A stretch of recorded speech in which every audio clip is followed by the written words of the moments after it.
দর্শক আপনারা দেখতে পাচ্ছেন এখানে আমরা যেটি দেখতে পাচ্ছেন আসলে এই যে মানিকগঞ্জে আসলে বাউল আবুল সরকারের শাস্তির দাবিতে কিন্তু তৌহিদি জনতা কিন্তু মাঠে নেমে এসেছিল। এখানে কতিপয় বাউল আসলে তাদেরও পাল্টাপাল্টি কর্মসূচি দিয়েছিল এবং এখানে যারা তৌহিদি জনতা ছিল তারা আসলে তাদেরকে প্রতিহত করেছে। আমরা দেখতে পাচ্ছি একজন কথিত বাউল আসলে তাকে ধাওয়া দিয়ে আসলে স্থানীয় একটি পুকুরে নামিয়ে দেওয়া হয়েছে। দেখতে পাচ্ছিলাম দর্শক বাউলদেরকে আসলে কিন্তু ধাওয়া করে এই যে মানিকগঞ্জ স্টেডিয়ামের যে এলাকাটি আছে এখানে একটি ভবনে হয়তো তাদেরকে আটক করা হয়েছে।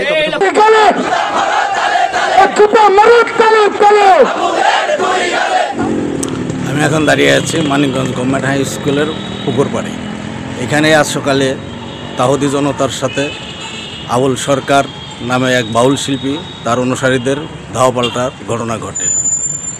আজ নির্ধারিত ছিল তাহুদি জনতার বিক্ষোভ মিছিল এবং সমাবেশ, তারপরে বাউল শিল্পীদের একটি মানববন্ধনের কর্মসূচি ছিল।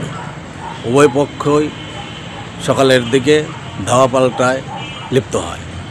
এক পর্যায়ে বাউল শিল্পীরা পানিতে সাঁতরিয়ে আত্মরক্ষার চেষ্টা করে। এক্সট্রিম মশার কয়েল প্ল্যান্ট ফাইবার দিয়ে তৈরি, তাই সহজে ভাঙে না, সুগন্ধিযুক্ত ও নিরবিচ্ছিন্নভাবে জ্বলে। ডেঙ্গু, চিকুনগুনিয়া বাহি সহ যে কোনো মশার বিরুদ্ধে দেয় এক্সট্রিম সুরক্ষা। সেই সাথে তাহুদি জনতাও তাদের উপর ক্ষিপ্ত হন। তাহুদি জনতার একটাই দাবি, ইসলাম নিয়ে কটূক্তি করা আবুল সরকারের ফাঁসি না হওয়া পর্যন্ত তারা আন্দোলন চালিয়ে যাবে।